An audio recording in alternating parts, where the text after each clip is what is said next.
ಎಲ್ಲರಿಗೂ ನಮಸ್ಕಾರ. ಇಂದು ಜನವರಿ 26 ಅಂದರೆ ನಮ್ಮ ದೇಶದ ಗಣರಾಜ್ಯೋತ್ಸವದ ದಿನ.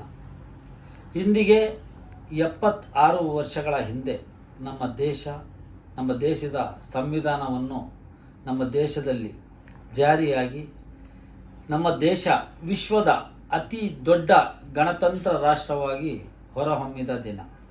ಹಾಗಾಗಿ ನಾವೆಲ್ಲರೂ ಒಗ್ಗಟ್ಟಾಗಿ ಸೇರಿ ಇಂದು ನಮ್ಮ ದೇಶದ ಧ್ವಜವನ್ನು ಹಾರಿಸೋದ್ರ ಮುಖಾಂತರ ನಮ್ಮ ದೇಶದ ಗಣರಾಜ್ಯೋತ್ಸವವನ್ನು ಆಚರಣೆ ಮಾಡೋಣ ಅಂತ ಹೇಳ್ತಾ, ನನ್ನ ಪರವಾಗಿ ಹಾಗೂ ನಮ್ಮ ಸಂಸ್ಥೆ ಡಾಕ್ಟರ್ APJ ಅಬ್ದುಲ್ ಕಲಾಂ ಫೌಂಡೇಶನ್ನ ಎಲ್ಲ ಪದಾಧಿಕಾರಿಗಳ ಪರವಾಗಿ ನಾಡಿನ ಸಮಸ್ತ ಜನತೆಗೆ ಹಾಗೂ ನಮ್ಮ ದೇಶದ ಎಲ್ಲ ನನ್ನ ಆತ್ಮೀಯ ಸಹೋದರ ಸಹೋದರಿಯರಿಗೆ ನಮ್ಮ ದೇಶದ ಗಣರಾಜ್ಯೋತ್ಸವದ ಹಾರ್ದಿಕ ಶುಭಾಶಯಗಳು.